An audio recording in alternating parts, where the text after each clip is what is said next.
इमाम ने बोलिए क़याम क्यों फरमाया? तवज्जो है जी, सुने।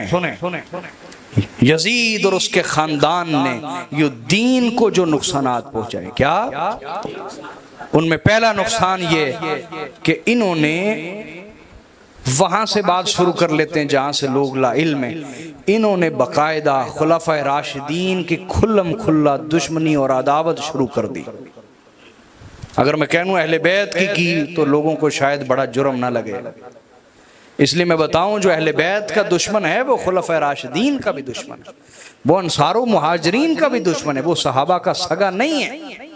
समझे कि हजरत अबू बकर उमर को अलल ऐलान जो उनकी बेअदबी करते रहे वो ये थे खानदान यजीद। खानदान एक एक जुमले के पीछे दलाइल हैं, जिसको चाहिए मुझसे ले, एक एक जुमले के पीछे दलाइल। फिर ये वो हैं जिन्होंने खलीफा राशिद इमाम हसन इस्लाम से सुलह की, लेकिन सुलह के नाम पर गद्दारी और धोखा किया और सुलह की किसी एक शर्त को भी पूरा न किया। ये वो हैं जिन्होंने वादा खिलाफी को आम किया। ये वो हैं जिन्होंने अमानतों में खयानतें शुरू की। खिलाफत रसूलुल्लाह की अमानत थी जिसको मलूकियत और बादशाहत में बदल दिया गया। मलूकियत और बादशाहत में, बल्कि नबी अलैहिस्सलाम ने फरमाया काट खाने वाली जालिम बादशाहत इनसे शुरू होगी। ये हदीस है, इसके वजह से चाहिए मुझसे ले। पांचवा इनका जुर्म ये कि जिन्होंने इनसे इख्तिलाफ किया उसकी गर्दन उड़ा देते थे। ये रवाज इन्होंने दिया, रवाज बोलिए, खुद को खुदा का दर्जा दे दिया, कोई हमारे सामने बोल नहीं सकता। छठा इनका जुर्म ये कि या तो गर्दन उड़ा दी या कैद में डाल के मार दिया, कैद में पड़ा पड़ा मर गया, जुल्म किए कैदों। सातवां इनका जुर्म ये वो हैं जो मिंबरों पर बाकायदा रसूलुल्लाह को गालियां देते थे। आप कहेंगे ये कैसे हो सकता है? हाँ, हजरत उम्मे सलमा ने यही कहा था इनसे कि तुम लोग, मैंने सुना है तुम लोग मिंबरों पर रसूलुल्लाह को गालियां देते हो। उन्होंने कहा तौबा तौबा, कौन है जो रसूलुल्लाह को गाली दे? आपने फरमाया अल्लाह की कसम मैंने रसूलुल्लाह को फरमाते हुए सुना है, मन सब्बा अलीयन फकत सब्बानी। रसूलुल्लाह ने फरमाया जिसने अली को गाली दी उसने मुझे गाली दी। रसूलुल्लाह को गाली देने वाला इंसान कैसा होगा? आप खुद फैसला करें, आप खुद फैसला करें। यजीदी मुल्लाओं के पीछे न चलें, आपके अपने अंदर भी एक ज़मीर है, खुद फैसला करें। आठवां इनका जुर्म ये कि इन्होंने खिलाफत को मौरूसी हुकूमत बना दिया, वरासती निज़ाम बना दिया और कैसरियत और किसरियत जिंदा कर दी। कैसर और किसरा के तरीके, ईसाई बादशाहों के तरीके इन्होंने दोबारा से जिंदा कर दिए।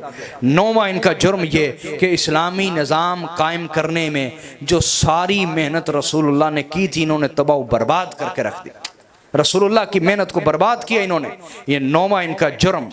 दसवां ये इस्लाम में आदिल खलीफा के खिलाफ बगावत की बुनियाद इन्होंने डाली।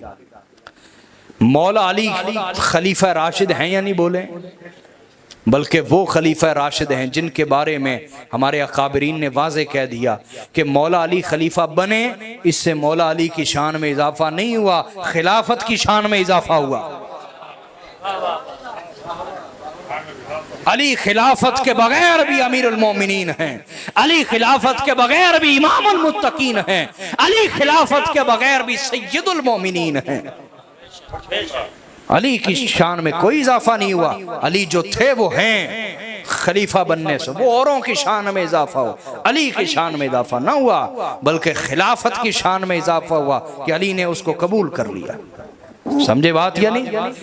ये वो खानदान है यजीद का जिन्होंने खलीफा राशिद के खिलाफ बगावत की बुनियाद डाली, फिर जो रुकने से न रुकी, रुकने से यहाँ तक के मौला अली को शहीद किया गया, इमाम हसन को शहीद किया गया, हज़रत अब्दुल्ला बिन ज़ुबैर को शहीद किया गया, हज़रत ज़ैद बिन अली बिन हुसैन बिन अली बिन अबी तालिब इमाम ज़ैनुल आबिदीन के बेटे, ये भी खिलाफत कायम करने के लिए निकले थे, इस्लामी निज़ाम, इनको शहीद किया गया। हज़रत उमर बिन अब्दुल अजीज़ को शहीद किया गया।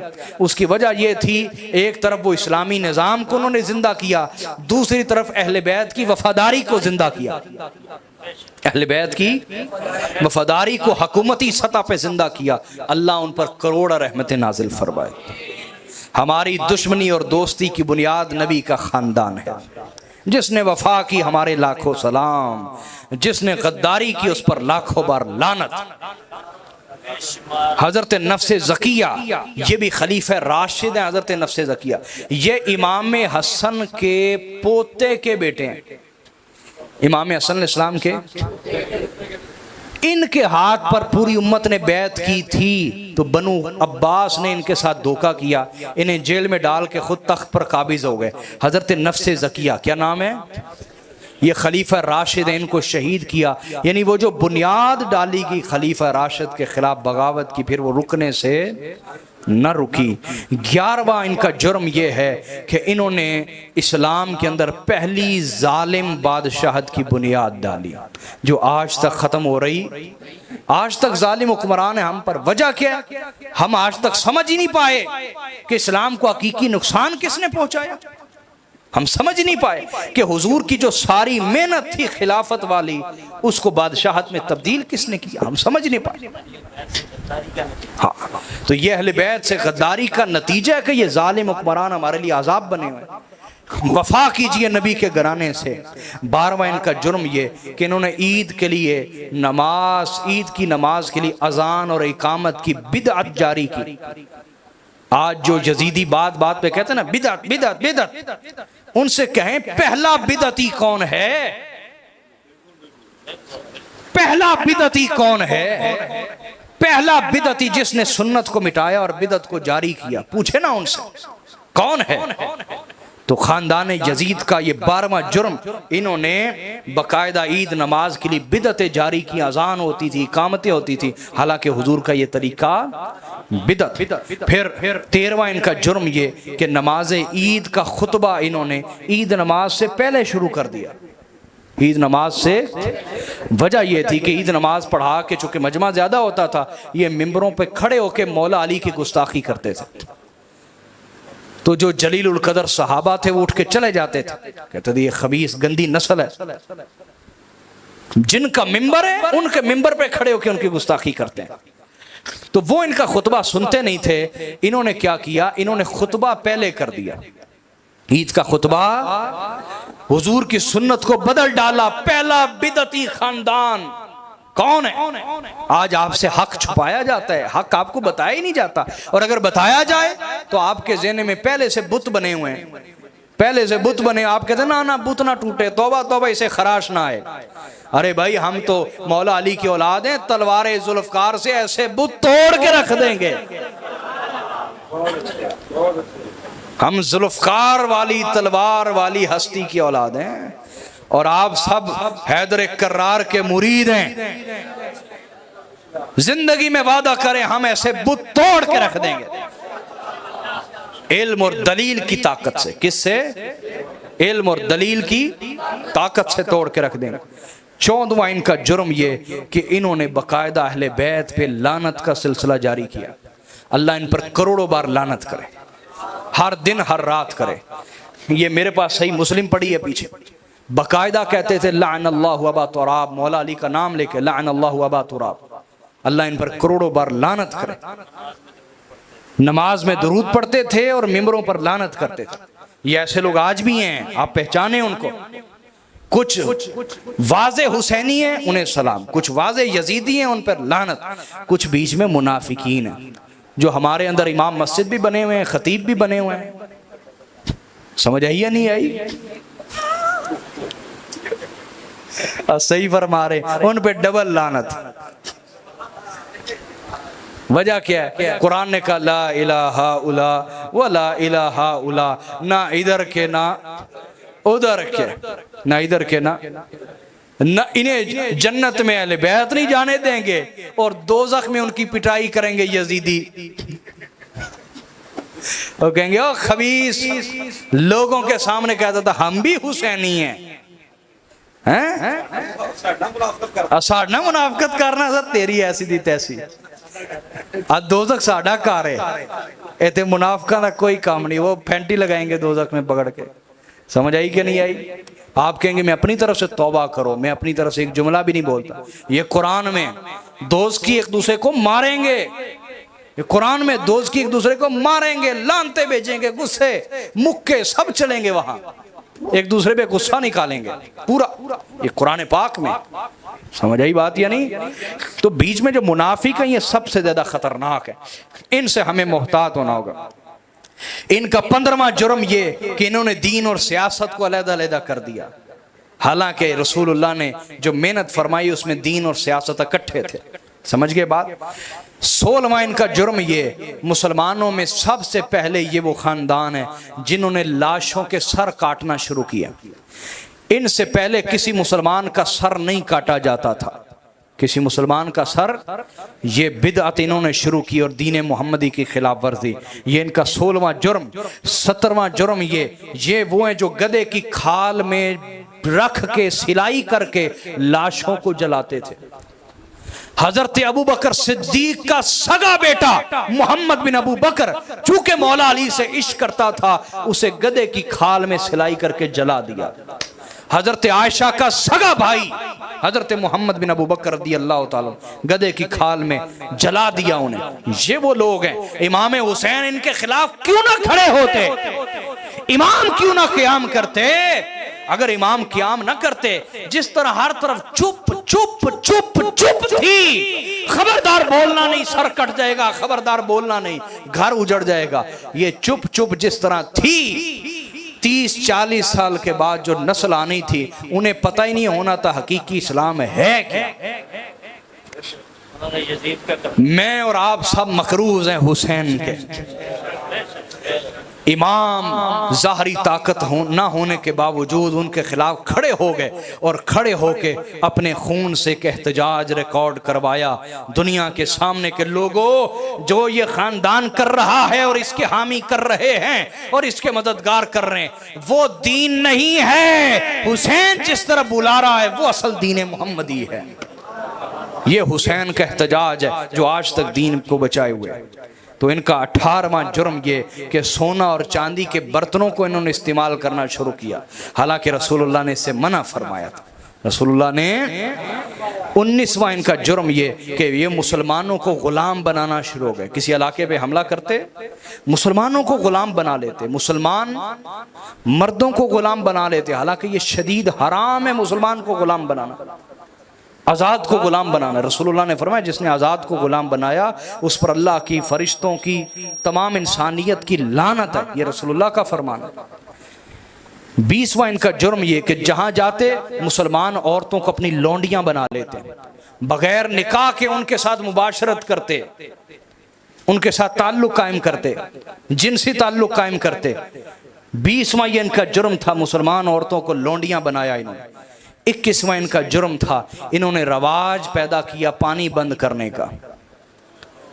क्या सिफीन में भी पानी बंद किया गया था, लेकिन मौला अली के आगे कौन टिकेगा?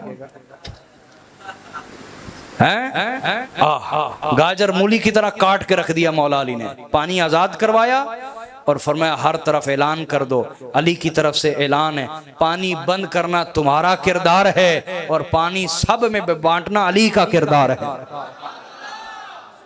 जाओ सब में ऐलान कर दो, अली कहता है कि दोस्त के लिए भी पानी हाजिर है, दुश्मन के लिए भी पानी हाजिर है। ये सिफीन करबला में पहली दफा बंद नहीं हुआ, सिफीन में बंद किया गया। समझ? हाँ, उनको इजाजत दी अपने जानवरों तक के लिए पानी लेके जाए। समझ आई? बोले ना। 22वां इनका जुर्म ये कि ये वो लोग थे जो लोगों से पेशगी ज़कात लेते थे, वक्त आने से पहले ज़कात लेते, लोगों को मारते, जुल्म करते, ज़कात दो हमें, और फिर ज़कात का क्या करते, आगे आ रही है। 23वां इनका जुर्म ये कि हुजूर की सुन्नत छोड़ दी। हुजूर की सुन्नत थी कि अरबी का जो हम खुतबा नहीं देते जुमे का खड़े होके, ये रसूलुल्लाह की सुन्नत कुरान में है। कुरान पाक कहते हैं वतरकू का क़ाइमा, उन्होंने आपको खड़ा खड़ा छोड़ दिया दौरान खुतबा। तो खुतबा खड़े होके देना ये रसूलुल्लाह की सुन्नत है जो हम जुमे के मौके पे देते हैं। जुमे का खुतबा इन्होंने बैठ के देना शुरू किया, हुजूर की सुन्नत को बदल दिया। उससे पीछे खुलाफाए राशिदीन चाहे बीमार होते चाहे सेहतमंद होते, सब खड़े होके खुतबा देते हुजूर की सुन्नत बदल दी थी। 24वां इनका जुर्म ये कि ये वो लोग थे जो अलल ऐलान बैतुल खला वॉशरूम किबले की तरफ बनाते थे, किबले की, और दीन से वाज़े तौर पर दुश्मनी। क्या बताऊं आपको, समझ आ रही कि नहीं आ रही? 25वां इनका जुर्म ये था कि इन्होंने कोतवाल का ओहदा ईजाद किया। और कोतवाल किस लिए रखे? इसलिए कि जो बंदा भी अहले बैत का हामी मिलता था उसे पकड़ के लाया जाता था, उसे कोड़े मारता था कोतवाल, उसका और कोई काम नहीं था। इनकी अयाशियों को सिक्योर करना, अहले बैत के हामियों को मारना पीटना। 26वां इनका जुर्म ये कि मौला अली की नफरत में इन्होंने हज तमत्तो बंद कर दिया। पाकिस्तान से जितने लोग जाते हैं सब हज तमत्तो करते हैं, इंडिया से, इंग्लैंड से, यूरोप से, अमेरिका से, जितने जाते हैं हज तमत्तो करते हैं। हज तमत्तो का मतलब ये है कि यहाँ से उम्रे का एहराम बांधा, उधर जाके उम्रा करके एहराम खोल दिया और 8 ज़िल हज को दोबारा से हज का एहराम बांध लिया। ये बड़ा आसान होता है, ये आसान होता है। हज भी हो जाता है एक चक्कर में, उम्रा भी हो जाता है। हज तमत्तो, इन्होंने हज तमत्तो बंद कर दिया इसलिए कि मौला अली हज तमत्तो करते थे। मौला अली की नफरत में हदीस बंद कर, इन्होंने सुन्नत बंद करवा दी, खबरदार को हज तमत्तो नहीं करेगा। ये इनका जुर्म, दीन का हुलिया और नहीं बिगाड़ा तो क्या किया। फिर 27वां इनका जुर्म ये था कि बैत लेते वक्त कसम लेते थे, बैत लेते वक्त कसम लेते थे। और कसम भी कैसे, यानी ये बैत लेते थे कि तुम हमसे वफादार रहोगे तलवार के जोर पे। और बैत कैसी कि अगर मैंने बैत तोड़ी और जनाब यजीद से पीछे हटा तो मेरी बीवी को 3 तलाकें। ये रवाज शुरू किए इन्होंने। और कुछ मौलवी भी इनके पीछे लग गए कि जनाब जो जबरन तलाक दे दे उसकी बीवी को भी तलाक हो गई। हद हो गई, इस्लाम ऐसा बेवकूफ़ी वाला दीन नहीं। समझ आई बात या नहीं आई? ये मौला अली का भी मौक़िफ़ है, हज़रत उमर फारूक का मौक़िफ़ है। जबरन जो तलाक दी जाए वो तलाक हरगिज़ नहीं होती। इस्लाम ऐसा दीन नहीं।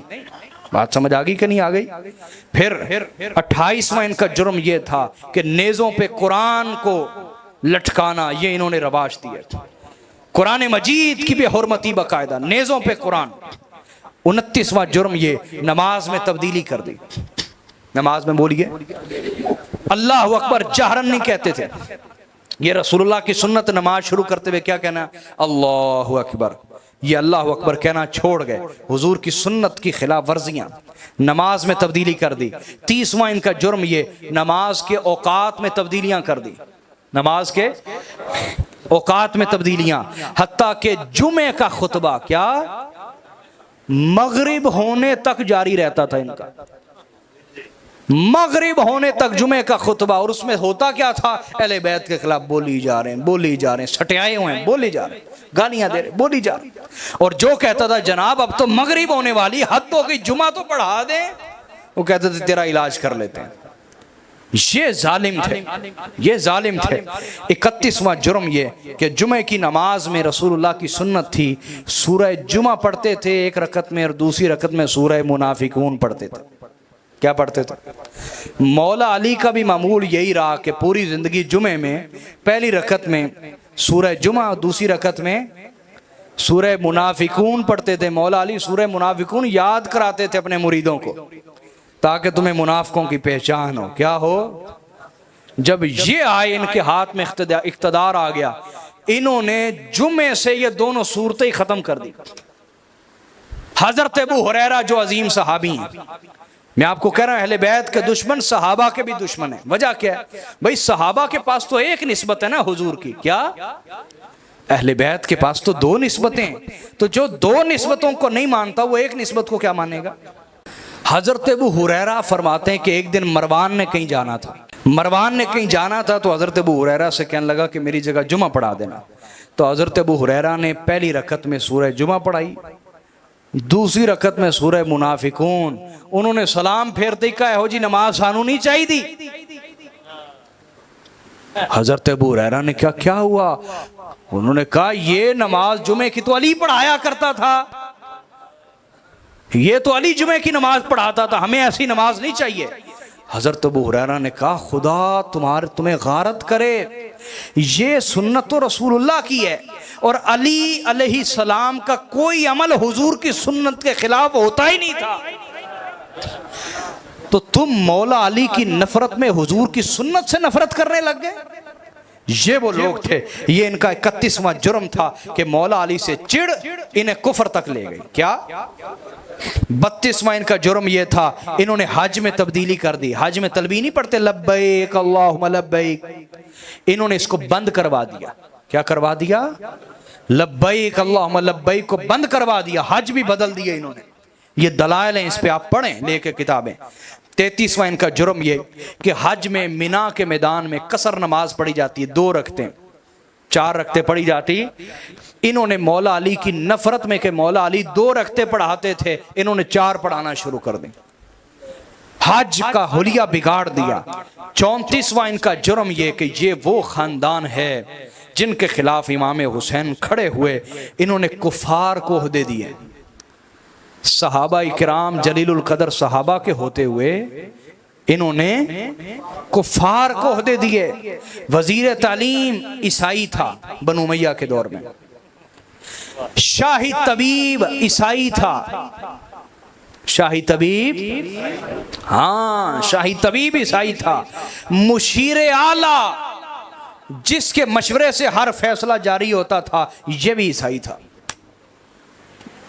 ये यजीद को खानदान में मिले थे तीनों, वरासत में मिले थे तीनों, समझ आ रही है? वजीर तालीम ईसाई, शाही तबीब ईसाई, मुशीर आला ईसाई। तो क्या वो इस्लाम के हक में मशवरे देते होंगे? और उनके मशवरों पे चलने वाले कैसे लोग होंगे? चौथा दरबारी शायर भी इनका ईसाई था, दरबारी शायर भी, और यजीद की वालिदा मोहतरमा भी ईसाई थी। ये इनका जुर्म है। 35वां जुर्म ये भी है इनका। अच्छा, तो इनका ये भी जुर्म है, ये मैंने यहाँ नोट नहीं किया हुआ, ये आप नोट कर लें। ये वो लोग हैं जिन्होंने हुकूमती सतह पर गैर मुस्लिम लड़कियों से निकाह को रवाज दिया था। अब जारी सी बात, जो गैर मुस्लिम लड़कियां होती वो पर्दे का एहतमाम नहीं करती, हया फहाशी उनमें आम है, तो मुसलमान लड़के उनकी तरफ ज्यादा माइल होंगे ना, उनकी तरफ ज्यादा माइल होंगे। तो फहाशी का बाकायदा बाजार इन्होंने खोला। क्या 35वां इनका जुर्म ये, ज़कात जो खालिसतन मुसलमानों का हक है। किन का हक है? जिसकी नींद पूरी होगी जरा जाग जाए, जाग जाए, जिसकी नींद पूरी हुई है जागे जरा। ज़कात मुसलमानों का हक है। किसका हक है? 35वां इनका जुर्म यह है कि ज़कात के महकमे के अफसरान इन्होंने ईसाई मुकर्रर किए हुए थे। और पीछे क्या रह जाता है? 36वां जुर्म, ज़कात के माल हुक्मरान अपनी अयाशियों पे खर्च करते थे। महंगी से महंगी खुशबू, महंगी से महंगा जुब्बा, महंगे से महंगा कमीज, कहां से? ज़कात के पैसे से, ज़कात के पैसे, अयाशियां बैतुल माल से की। 37वां इनका जुर्म यह था कि जो सही फतवा देता था उस आलिम की गर्दन उड़ा देते थे। खुद ताबई हैं। कौन है? सईद बिन जुबैर। उनसे किसी ने मस्जिद में मसला पूछा, उन्होंने जवाब दे दिया। जब वो उठ के चला गया ना, सईद बिन जुबैर पीछे ही आ गए, कहने लगे मेरे भाई रुक जाओ, वो जो फतवा मैंने मस्जिद में दिया था वो गलत था, मैंने अपनी जान बचाई थी, सही फतवा ये है। तो उन्होंने कहा कि आप जान बचाने वालों में से? उन्होंने कहा नहीं, मैं जान बचाने वालों में से नहीं, लेकिन अगर मुझ जैसे भी नहीं रहेंगे ना जो खुफिया तरीके से ही हक बता देते हैं, तो फिर तुम्हें हक बताने वाला कौन रहेगा? ये अहले बैत के दुश्मन जुल्म इतना करते हैं। हम खुफिया तौर पर हक बताने वाले तो हैं ना हुसैनी, अगर हम भी ना रहे तो क्या बनेगा? ये वो लोग थे सही फतवा देने पर गर्दन उड़ा देते थे। 38वां 38 जो इनका जुर्म था ये था कि नेकी से रोकते थे, बुराई का हुक्म देते थे बकायदा। क्या क्या सूरतें थी आपको बताऊंगा इंशाल्लाह। 39वां इनका जुर्म ये था, या किसी ने पढ़ना हो तो मेरे पास आए। 39वां इनका जुर्म ये था, ये वो थे जिन्होंने सूदी कारोबार का दोबारा से आगाज किया था। रसूलुल्लाह हराम कर गए सूद के कारोबार को, इन्होंने दोबारा से शुरू किया। 40वां इनका जुर्म यह था कि सदका फितर जो फितराना है उसके हकाम भी इन्होंने बदल दिए। बोलिए बदल दिए। तो इमाम क्यों ना क़याम करते? चुप चुप चुप चुप हर जुबान पे लगा दी थी इन्होंने, खबरदार बोलना नहीं, बोलना नहीं, बोलना नहीं। पीर नसीरुद्दीन गिलानी ने नहीं फरमाया यजीद वक्त के आगे खड़े हैं सब खामोश, यजीद वक्त के आगे खड़े हैं सब खामोश, हुसैन ही जो चलाए तो कोई बात चले।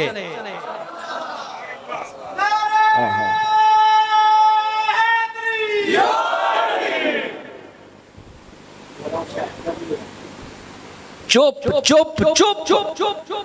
हुसैन वो है जिसने चुप तोड़ दी और चुप की जंजीर को चीर के रख दिया। जुर्रत उम्मत में पैदा की, क्या जालिमों के सामने बोलने की जुर्रत दी उम्मत को। 41वां इनका जुर्म ये कि हदीसों का मजाक उड़ाते थे, जो सच्ची सही हदीसें थी उनका मजाक उड़ाते थे और हदीसें खुद भी गढ़वाते थे। ये मेरा कौल नहीं है, हजरत इमाम अहमद बिन हम्बल का कौल है कि ये हदीसें गढ़वाते थे अपनी शान में, अपनी शान में गढ़वाते थे। 42वां इनका जुर्म ये कि सुन्नत का मजाक उड़ाते थे अलल ऐलान। क्या सुन्नत का? अंसार सहाबा किराम ने कहा ना, हदीस का मजाक उड़ाते थे। अंसार सहाबा ने कहा तुम हम पे कर लो जुल्म, हुजूर ने हमें कहा था मेरे अंसार मेरे बाद तुम पे जुल्म किए जाएंगे। इन्होंने कहा अच्छा, हुजूर ने फिर आगे क्या कहा था? कहा हुजूर ने कहा था मेरे अंसार तुम सब्र करना। उन्होंने कहा फिर करो सब्र चुप करके, असी जुल्म करना नहीं छड़ना, करो। हुजूर की हदीसों का मजाक उड़ाते थे, सुन्नत का मजाक उड़ाते थे। माले गनीमत के अहकाम को बदल दिया। क्या करते थे? हर तरफ हुक्म जारी कर देना कि जहां से माले गनीमत आए उसमें जो सोने चांदी की अच्छी अच्छी चीजें वो हमारे घर पहुंच जाए, बाकी रेंद खूंद बांट दो। माले गनीमत के अहकाम जो कुरान ने दिए बदल के रख दिए। चोरी के माल के अहकाम तब्दील कर दिया। साढ़े ऐलान दो चोरी के माल के अहकाम। ये 44वां जुर्म।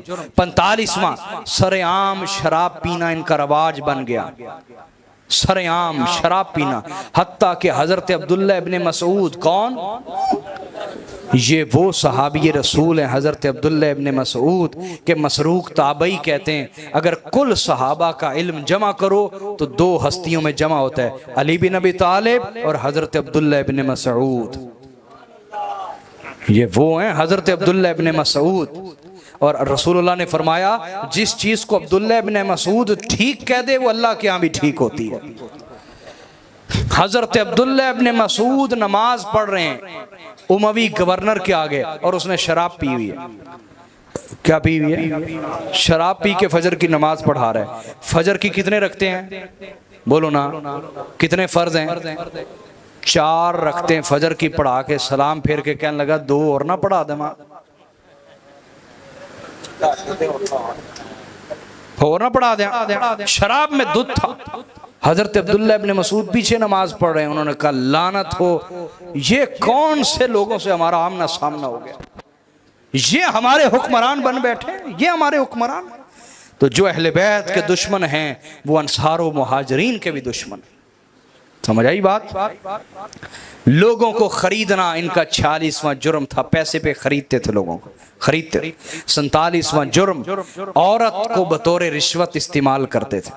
औरत को, कोई जवान है तो खूबसूरत औरत भेज दी उसके पास, या कोई औरतों का शौकीन मर्द है, उस सरदार है, उसके पास खूबसूरत औरत तोहफे के तौर पर भेज दी।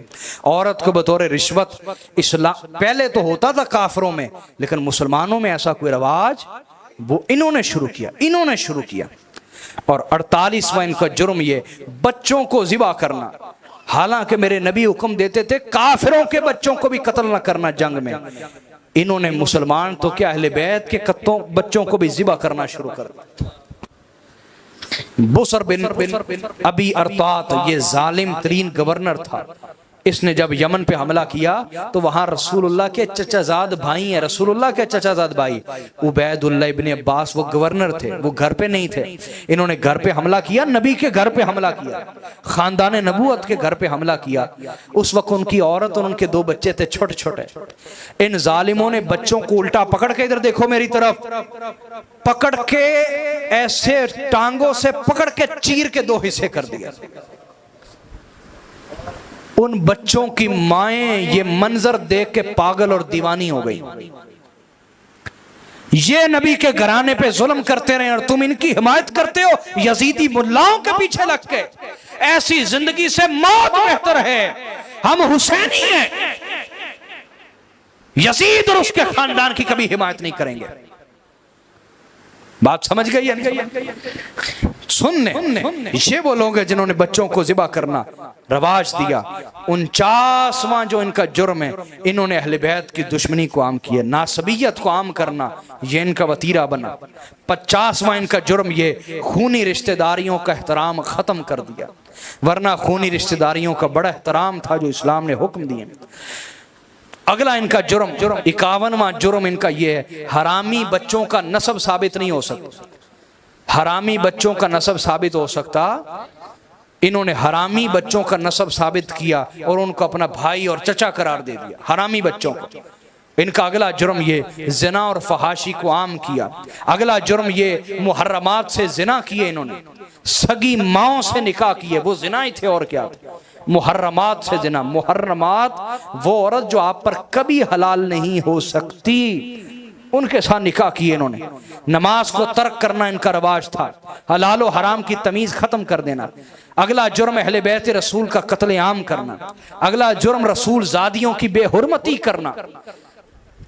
इधर देखो मेरी तरफ, आपकी बहन या बेटी का कोई पर्दा उतारे बीच बाजार, फिर मैं देखता हूं आप उससे एहतराम का रिश्ता रखेंगे?